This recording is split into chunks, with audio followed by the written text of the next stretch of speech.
I think the decision to purchase the minor league baseball team in San Antonio was primarily a way to get back into baseball in a bigger way, and almost the opposite of moving from California to Arkansas to get us out of the city, to kind of get us out of the country and back into civilization. So it was somewhat of a culture shock having grown up in Arkansas, moving to a big city like San Antonio.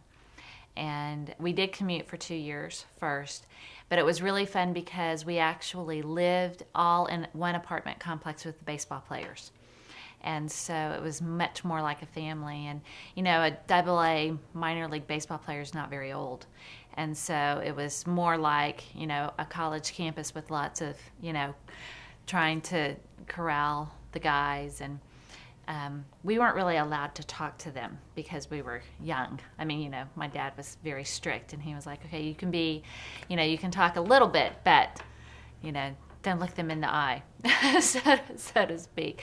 But the guys were really great, and they were like big brothers. And, sometimes we got in trouble if we played water volleyball too long in the pool, and then they got sunburned and they weren't quite ready for baseball that night. But that was really fun, and we did that for the first 2 years that we commuted, and then we moved down here when I was a freshman in high school.